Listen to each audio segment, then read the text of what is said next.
सच्चिदानंद भगवान की, सनातन धर्म की, गौ माता की, भारत माता की।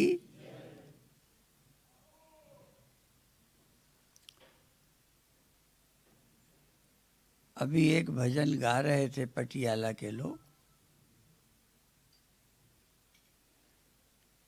कि मेरी आंखों में क्या लिख दो,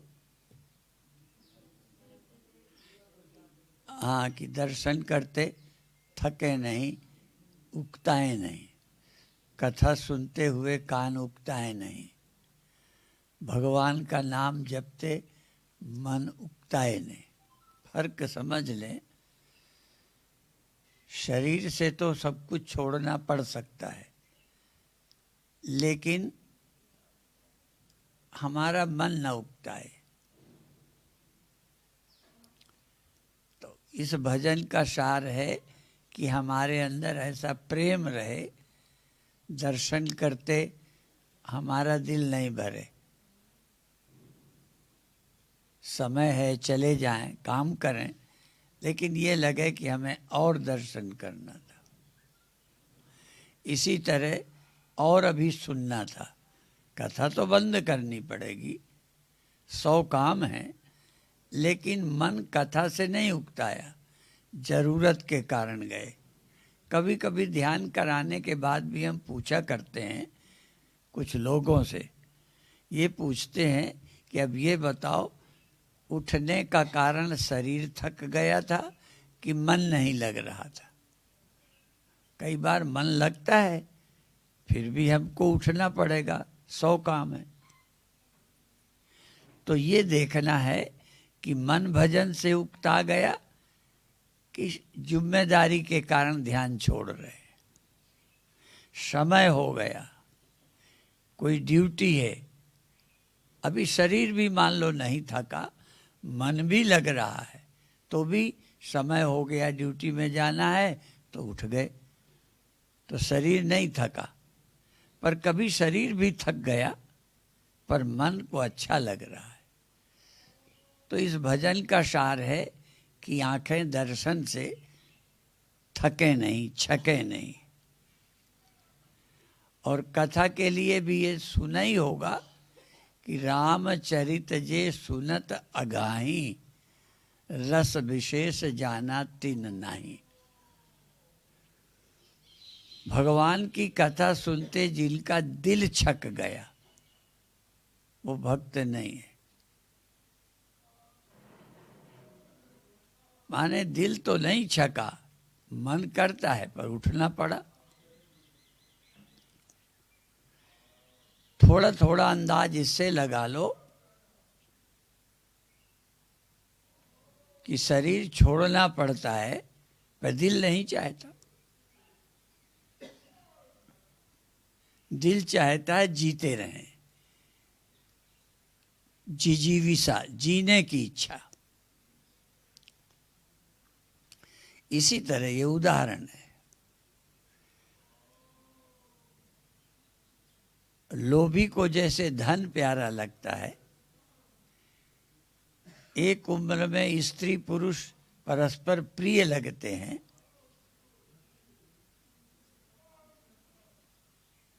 लोभी को धन प्रिय लगता है। कभी नहीं लगता अब धन ना आवे।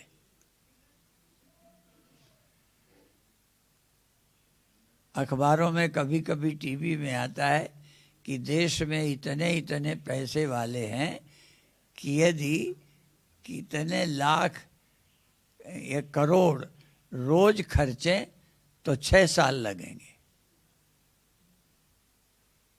फिर भी कमा रहे हैं। तो मैं यहाँ ये भी कह सकता हूँ कि यदि धंधा है, दुकान है, फैक्ट्री है, पैसा आता है तो बंद थोड़ी करना है, चलने दो। लेकिन सवाल है कि अभी बढ़ाने में अंदर से दिल करता है। तो हमें भी दर्शन करने में, कथा सुनने में, दान करने में पैसा कम पड़ सकता है, पैसा इतना नहीं है, पर देने से मन नहीं हटा, मन करता है दे दें दे दें। कई बार राष्ट्र के लिए ये भजन या ये लाइन लोग बोलते हैं कि ये तन समर्पित, ये मन समर्पित और यह जीवन समर्पित देश के लिए। तन समर्पित, मन समर्पित और यह जीवन समर्पित।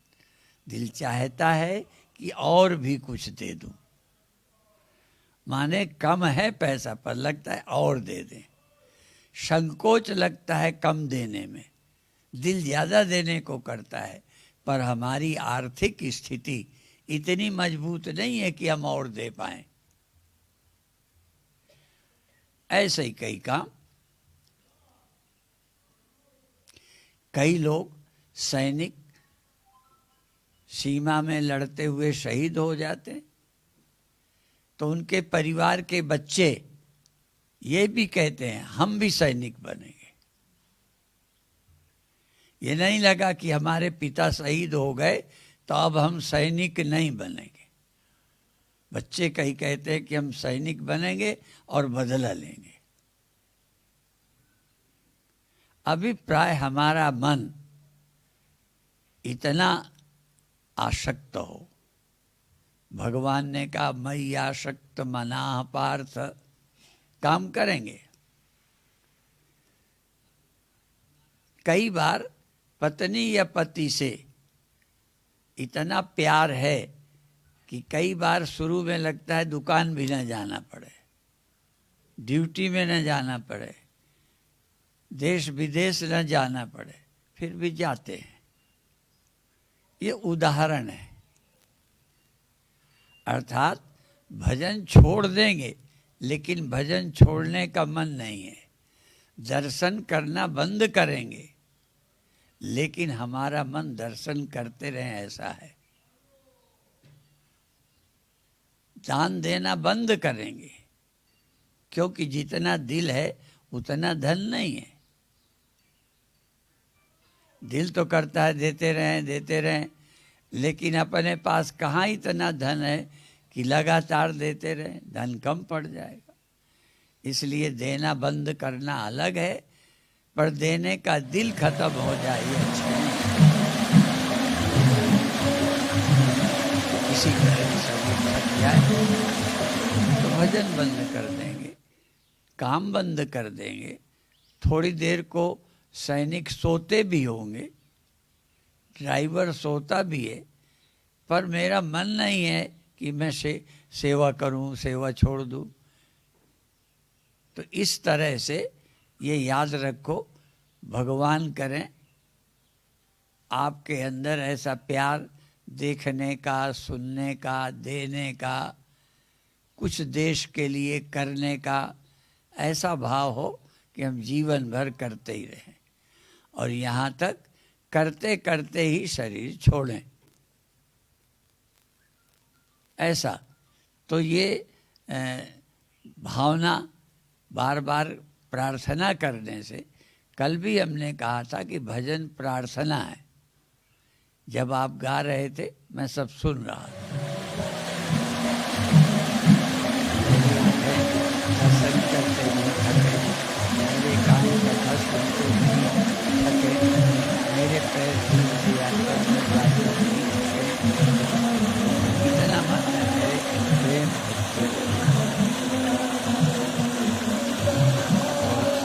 ये तो बड़े सौभाग्य की प्रसन्नता की बात है। इतने ही वर्षों से पटियाला में हर वर्ष सम्मेलन होता था, उस तरह नहीं हो पाया, होने की स्थिति नहीं थी, तो आप यहाँ आ गए, हरिद्वार आ गए। तो अभिप्राय ये भी है कि आपका संकल्प, आपका मन था, यह याद आती होगी, कई के मन में होगा कि इस साल क्या करें, तो वो वहीं जाते हैं, यहीं आ गए। तो अब आपको क्या करना है? आपको यदि भगवान नाम के जप से प्रेम है तो आसन बदलना पड़ सकता है। ये हम बोलते भी है कि मान लो एक आसन में बैठे भजन कर रहे तो भजन में तो बहुत मन लगता है, परंतु पैर दुखने लगे तो पैर बदल लो, आसन बदल लो, पोज बदल लो, भजन क्यों छोड़ें।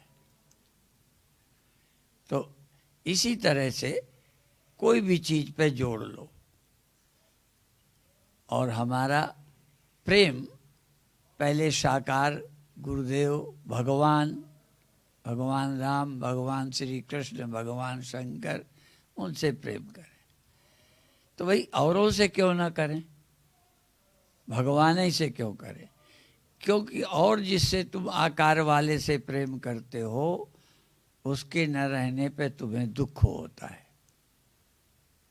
बेटा हो, पति हो, पत्नी हो, भाई हो, दोस्त हो, जिनसे हमें प्यार है शरीरधारी से, वो जाता है तो उसका अभाव हो जाता है।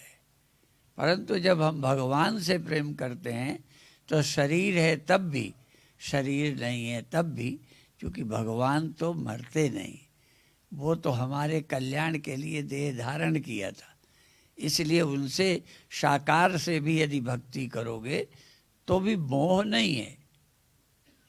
आज भगवान का उस रूप में अयोध्या में देह नहीं है, अब तो मंदिर बन रहा है, तो भी हम प्रेम करते हैं, भजन करते हैं। कोई मनुष्य जो अविनाशी नहीं है, समझते नहीं है, बोधवान नहीं है, पूर्णता नहीं है, उसकी याद करते हो तो बाद में दुखी बहुत होगे।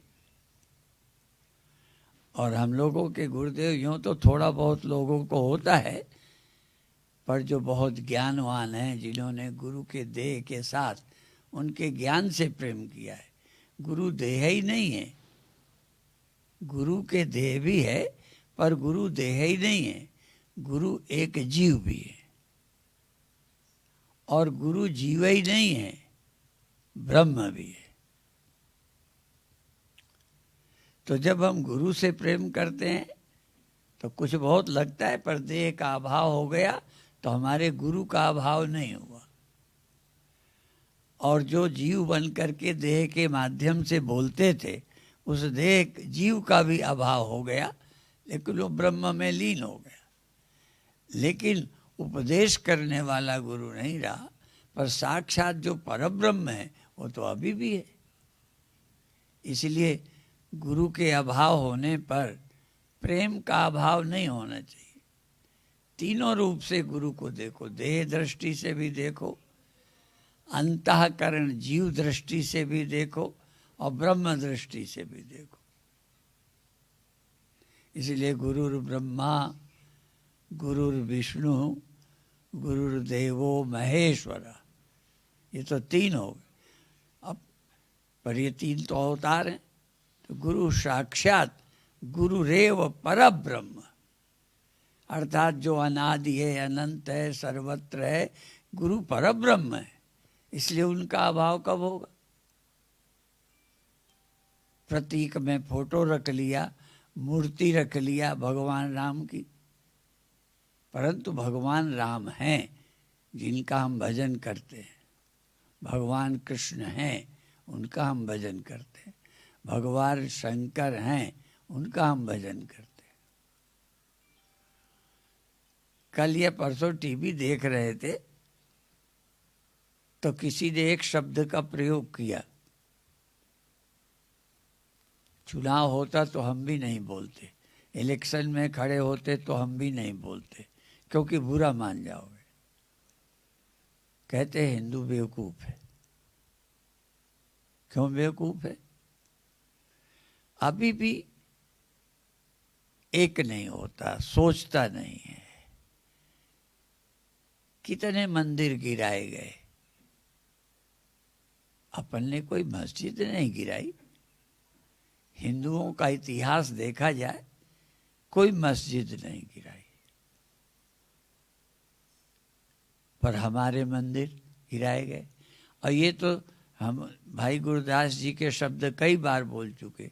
तब न कांग्रेस थी, न भाजपा थी, न बसपा थी, न सपा थी, कोई ये पार्टियां नहीं थी।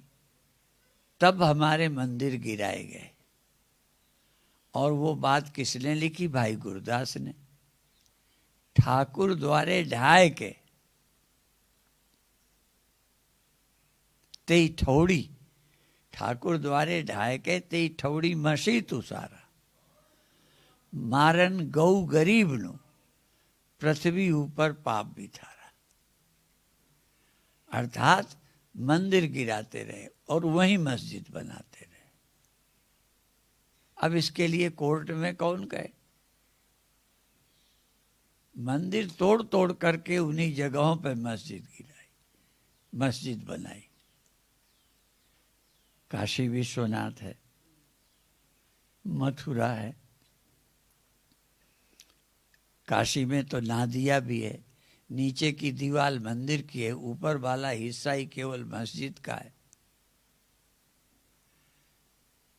पूज्य वामदेव जी महाराज कहते थे, हमने ये पढ़ा है कि कोई वाराणसी जाए और ज्ञान वापी के दर्शन न करे तो उसे पुण्य नहीं मिलता। पर लिखा होने पर भी वाराणसी जाते हैं पर हम ज्ञान वापी नहीं जाते। क्यों? वहाँ जाते हैं तो हमारे हृदय को द्वेष पैदा होता है। लोग कहते हैं सद्भावना करो, तो सद्भावना तब होगी जब हमारा मंदिर मंदिर हो। मंदिर गिराकर मस्जिद बनाओ, हमारी सद्भावना कैसे बनेगी? एक पार्टी शुरू से सद्भावना की बात करती है, गंगा जमनी तहजीब की बात करती है। हम भी यही चाहते हैं, पर ऐसे होगा, ऐसे प्यार बढ़ेगा कि मंदिर में मस्जिद बनाओ।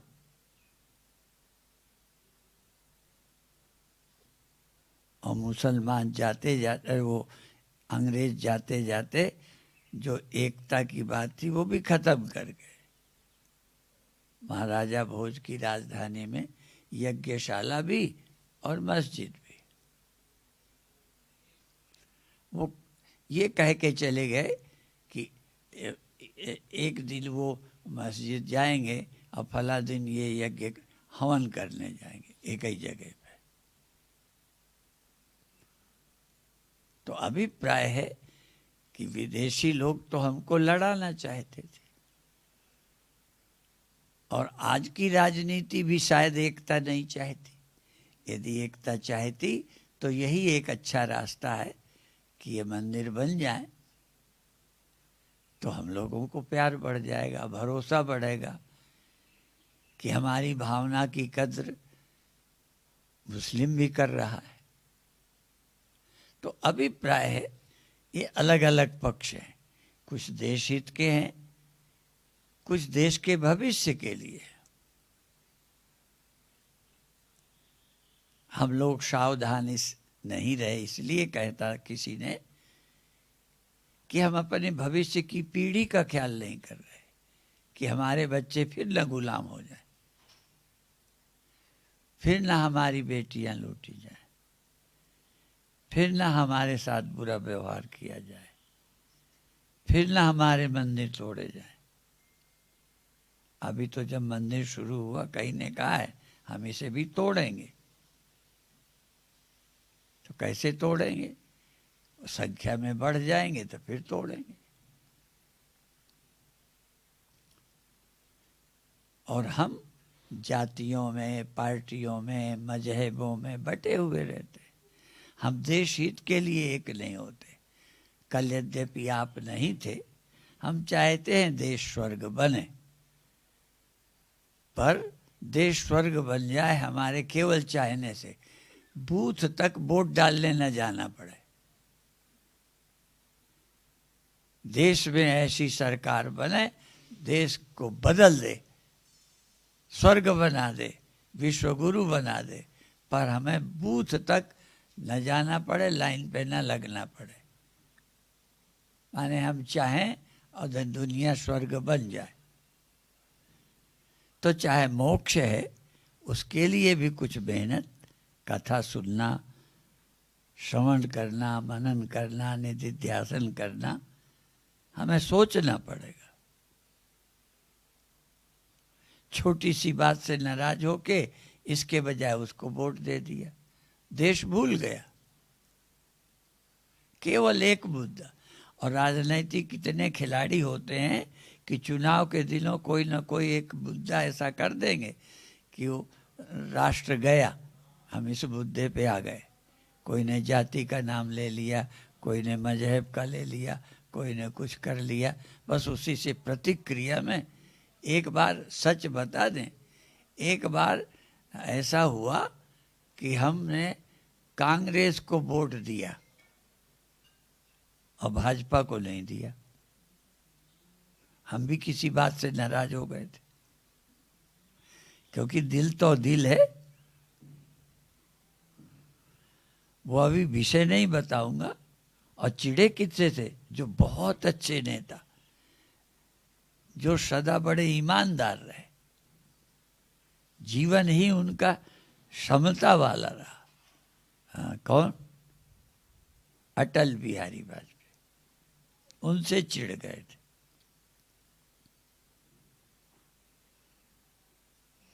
तो अभिप्राय ये है कि बहुत अच्छे लोग भी कभी बुरे लगते हैं। जब हमारे लोगों को ट्रेन में जला दिया गुजरात जाते हुए, बोगी में आग लगा दी, तब कुछ वहाँ हुआ तो अटल जी ने कहा राष्ट्र धर्म का पालन करना चाहिए। तो हमें अच्छे नहीं लगे। तो मोदी ने कहा साहब मैं वही तो कर रहा हूं। अभिप्राय है ये, अब भी बता दूं, मैं हाथ उठा के कहता हूं कि हमारे देश को अटल बिहारी जैसा ईमानदार समता वाला नेता चाहिए। परंतु अटल बिहारी की दोनों बातें मैं बता दूं। वो ईमानदार थे, नहीं चाहते थे कि मुस्लिमों के साथ जो गुजरात में हुआ वो होता। ये है उनकी महानता। पर जब कई ने आलोचना की तो उन्होंने तुरंत कहा कि दिल्ली में क्या हुआ था। यदि वहां गुजरात में सरकार ने कराया है तो दिल्ली के समय किसने कराया था? अर्थात उत्तर देने में भी ईमानदारी। पर ये अब भी बता दें, मैं चाहे मेरी समझ में वो सारे समाज को, सारे मजहबों को, सारी जातियों के लोगों को चाहते थे सबके साथ अच्छा व्यवहार हो। कोई गलती करे कोई भोगे, क्योंकि गलती तो एक करता है, भोगा निर्दोष आदमी जाता है। चाहे वो गुजरात का कांड था, चाहे दिल्ली का कांड था, किसी एक का अपराध सारे सिखों को भोगना पड़ा, एक का अपराध मुस्लिमों को भोगना पड़ा। पर तो अब अपराधी को ढूंढ के मारना चाहिए, ना कि सबको। तो मनुष्यता ये कहती है। परंतु ये भी मैं बता दूं, जहां हम अटल जी को चाहते हैं तहाँ ये भी चाहते हैं अटल जी जैसे नेता के लिए समाज भी पूरा ईमानदार हो।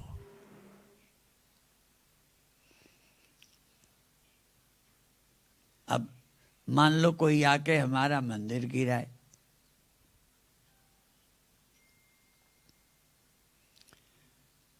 तो हमको कोई समझाए कि तुम उनके लिए कुछ ना बोलो। असल में तो पहले उनको बोलो ना जो मंदिर गिरा रहे हैं, पहले उनको बोलो ना जो हिंदू को सता रहे हैं, पहले उनको बोलो ना जो हिंदू लड़कियों को बरगला रहे हैं। उनको कहो ठीक हो। और हिंदू में प्रतिक्रिया हो तो लोग कहेंगे हिंदू सांप्रदायिक है, असहिष्णु है। हम लोग पहले प्रवचन किया करते थे, जब आंदोलन हुआ, शिला पूजन हुआ, तो हम लोग कहते थे वो कत्ल भी करते हैं तो चर्चा नहीं होती। मंदिर गिराना, लड़कियों का अपहरण, पाकिस्तान और भारत एक साथ तो बटे, वो पाकिस्तान बना, वहाँ क्या हो रहा है? हिंदुओं के साथ, सिखों के साथ, लड़कियों के साथ क्या हो रहा है, और हमारे देश में उनके साथ कोई बुराई हो रही है, बल्कि वही यहाँ पर भी कर रहे हैं। अभिप्राय है कि हिंदू सोचता नहीं है, भावना में बह जाता है, स्थायी। आप अपने देश को, अपने बच्चों को क्या बना के जाना चाहते हैं? हमारे देश के एक राष्ट्रपति जो मुस्लिम थे, वो बहुत अच्छे थे, देशभक्त थे। वो चाहते थे और ये कह के गए हैं कि आप अपने देश को, अपने बच्चों के रहने लायक बनाना चाहते हो कि नहीं? आप ऐसा वातावरण बनाओ कि आपके भविष्य में बच्चे प्रेम से रहें, सुविधा से रहें, सुरक्षित रहें, और सब मजहब के लोग। पर इसमें जिम्मेदारी केवल एक हिंदू की नहीं, मुस्लिम की भी होनी चाहिए। इस देश में हम प्रेम से रहें, भाईचारे से रहें, तो कैसे रहेंगे? हमने तो अयोध्या में भी बोला था कि भाईचारा रखना है, तो हिंदू की भावना को देखते हुए हमारे साथ अन्याय हुआ है तो हमारे 2 स्थान राजी से दे दें, कोर्ट से नहीं, मुसलमान देवे, मथुरा दें, काशी दें, कि भाई बादशाहों ने गड़बड़ की थी, हिंदू के साथ अन्याय हुआ है, हिंदू के अवतारों, पूज्यों, आराध्यों के मंदिर गिराए गए हैं, इसलिए उनको दिए जाएं। देखो हिंदू कितना खुश हो जाता है, थोड़ी सी बात में हिंदू फूल जाता है। और तो छोड़ो, कोई मंच में आके मुसलमान ये कह दे ये दोनों स्थान हिंदुओं को मिलने चाहिए, इतना ही कह दे मुसलमान, तो हमारा दिल खिल जाता है। पर एक हमको न्याय से, कोर्ट से भी मिला, तो भी कहते हैं हम इसको गिरा के, जो नया बनाओगे इसको गिरा के मस्जिद बनाएंगे। अब बताओ, इससे प्रेम बढ़ेगा, भाईचारा बढ़ेगा? इसलिए आप यहाँ आए हो, पंजाब में आप रहे हो, पंजाब के वो दिन भी देखे हैं, ठीक है? तो आप लोग जहाँ भी हो, दोनों का, या तो अभ्युदय निश्रेयस सिद्धि सधर्म, धर्म है अभ्युदय भी हो, निश्रेयस भी हो, मोक्ष भी प्राप्त हो जाए और लोक भी हमारा सुंदर बने। हमें पंजाबी गुरबाणी कम आती है, पर कभी कभी सुनते रहते हैं, लोक सुखी। हाँ, लोक भी हमारा अच्छा बना रहे और परलोक भी बन जाए, तो दोनों की तरफ ध्यान रखो। ना तो अपने कल्याण को ही भूलो और न परिवार हित, देश हित, राष्ट्र हित, परिवार, सबका ख्याल रखो। हमें भगवान ने बुद्धि दी है, बुद्धि ये देहली का दिया है, बाहर दिया रखो तो कमरे में उजेला न जाएगा, भीतर रख दोगे तो बाहर उजेला न जाएगा। एक शब्द है देहली का दिया, देहली दीपक, देहली में दीपक रख दो तो अंदर भी जाएगा, बाहर भी जाएगा। तो हम कैसे बने? देहली के दिया। हमें लोक का भी ख्याल रहे, परलोक को भी। परलोक में लोक न भूल जाए और लोक में परलोक न भूल जाए, दोनों का ख्याल रखें। और ये जिम्मेदारी हाँ आप लोगों की है, मार्गदर्शन हमारा, पालना आपका काम है। तो आपके कान कभी ना छके, आंखें न कभी छके, अच्छे काम से पैर न थकें, अच्छा काम करते हाथ न थकें। और हमारे दशम गुरु ने तो ये कह दिया कि शुभ कर्मन से कबहू न डरो। यद्यपि हमारे गुरुदेव कहते थे अशुभ काम करने में डर लगता है, शुभ काम करने में डर नहीं लगता, ठीक है ना?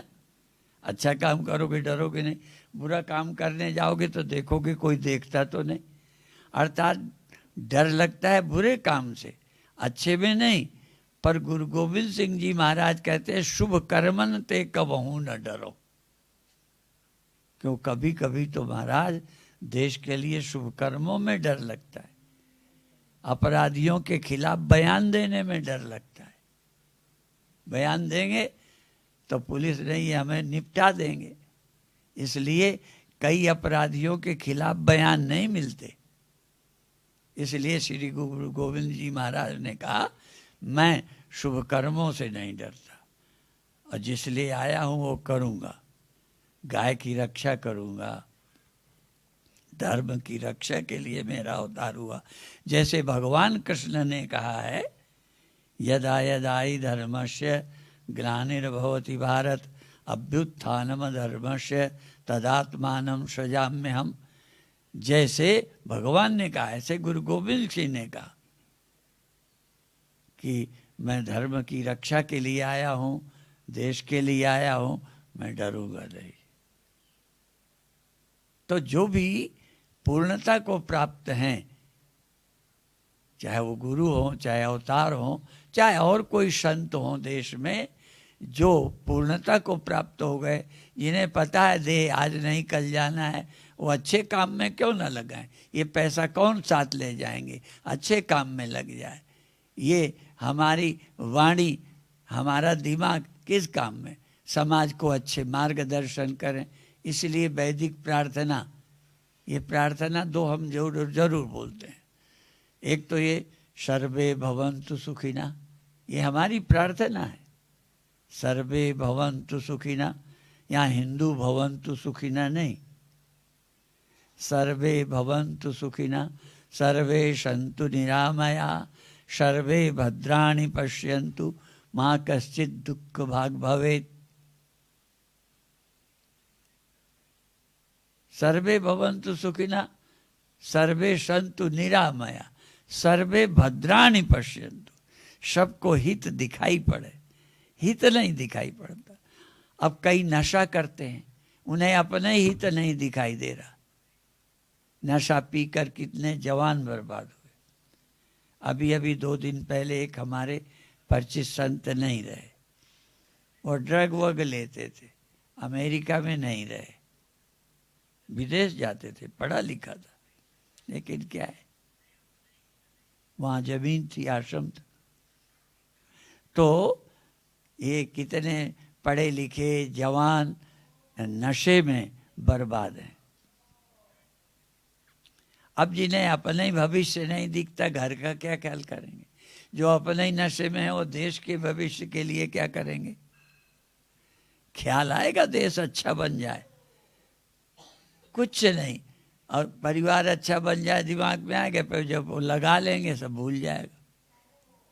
इसलिए एक ही चीज, नशा जो है, हमारे गुरुदेव के समय एक संत कीर्तन गाते थे, एक ही लाइन सुनाएंगे, है नशा बुरा जंजाल ना आदत डाल और सुनते जाना, नसीहत पर ध्यान लगाना। नसीहत पर ध्यान लगाओ। और भी बताएं, हमारे एक गुरु भाई चाय को मना करते थे, स्वामी गुप्तानंद, अब शरीर नहीं रहा। और एक विदेश का था कार्लो, पर देश का नाम उसको गणेश रखा था, गणेश, पर उसका मिस्टर कार्लो नाम था। तो संत स्वामी गुप्तानंद जी कहते थे साधु को चाय नहीं पीना चाहिए, चाय नहीं पीना। असल में उन्हें चाय नुकसान करती थी, कहते चाय नहीं पीना चाहिए। तो मिस्टर कार्लो गणेश क्या कहता था, हाँ साधु को चाय नहीं पीना चाहिए और कोको कोला पीना चाहिए। और सिखों के लिए भी उनका यहाँ बीड़ी पीना मना है। तो चूंकि हमारे साथ घूमा, पंजाब भी गया, तो कहता था सिख को बीड़ी सिगरेट नहीं पीना चाहिए, शराब पीना चाहिए। तो अभिप्राय है, कई बार हम गलत काम करने के लिए कोई ना कोई बहाना निकाल लेते हैं। हमारे गुरुओं का लक्ष्य है कि हम नशा ना करें, नशे से मुक्त रहें, बुद्धि ठीक रहेगी तो हम अपना भी भला कर पाएंगे और दुनिया का भी भला कर पाएंगे। अभी इतना ही कहते हुए समाप्त करते हैं। ओम शांति शांति शांति।